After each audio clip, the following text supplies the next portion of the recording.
இன்றே டவுன்லோட் செய்து உங்கள் ஃபேவரட் ஷோக்களை என்ஜாய் பண்ணுங்க.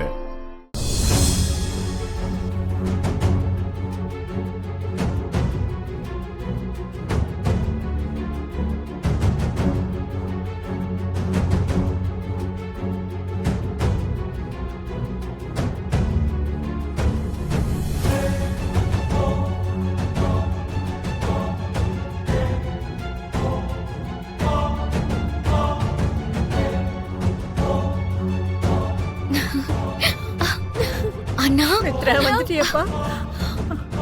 உனக்கு ஏதாவது ஆயிடுமோன்னு ரொம்ப பதறி போயிட்டோம் அண்ணா. Thank God you came back. Finally நீங்க 2 பேரும் வீட்டுக்கு வந்துட்டீங்க. இப்பதான் எங்க எல்லாருக்கும் நிம்மதியா இருக்கு.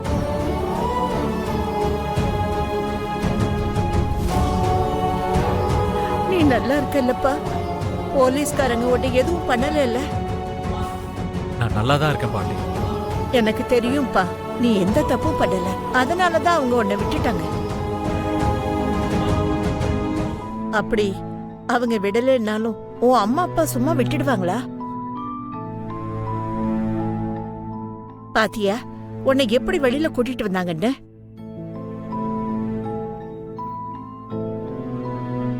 இவனை வெளியில கொண்டு வந்தது, மித்ராவுக்கு ஒரு ரிலீவ் கொடுத்தது நாங்க இல்லாத பின்ன மனிஷா.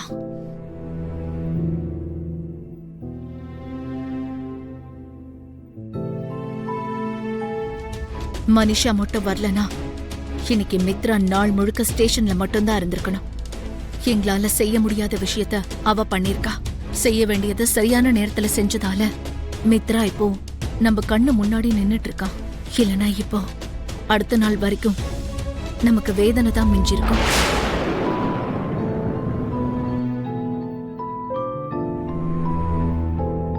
இந்த விஷயத்துல நம்ம தேங்க்ஸ் சொல்லணும்னா மனிஷாக்கு தான் சொல்லணும். அவ தான் இந்த பிரச்சனையில இருந்து மித்ராவை காப்பாத்திருக்கா. மாம், எனக்கு கொஞ்சம் டயர்டா இருக்கு. நான் போய் ரெஸ்ட் எடுக்கிறேன். மித்ரா, உனக்கு ஒரு விஷயம் சொல்லணும்பா.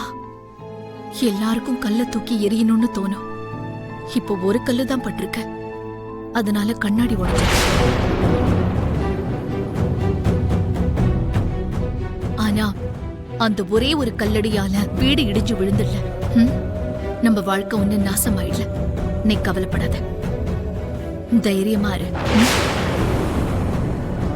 போ.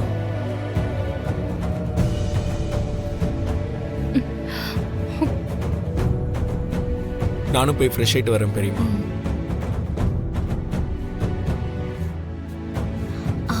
டாட், அண்ணன் ஏன் இன்னும் சோகமாவே இருக்காரு? எல்லாம் ஓகே தானே பெரியப்பா? அண்ணா இந்த கேஸ்ல இருந்து வெளியே வந்துட்டார்ல? மித்ராவை பார்க்கும்போது எனக்கு ரொம்ப கஷ்டமா இருக்கு. வெளியில அவன் சாதாரணமா நடந்துக்கிட்டாலும் தாங்க முடியாத பாரத்தை மனசுக்குள்ள சுமந்துகிட்டு இருக்க மாதிரி தான் தோணுது. நடந்தது சின்ன விஷயம் இல்ல, உடனே மறந்து சாதாரணமா இருக்கிறதுக்கு. மித்ரா வாழ்க்கையில இதுவரைக்கும் நடக்காத ஒரு விஷயம் இது. வெளியே வர்றதுக்கு கொஞ்சம் டைம் பிடிக்கும். அதான் நம்ம எல்லாரும் இருக்கோம்ல, நாம அவனை அப்படியே விட்டுருவோமா என்ன?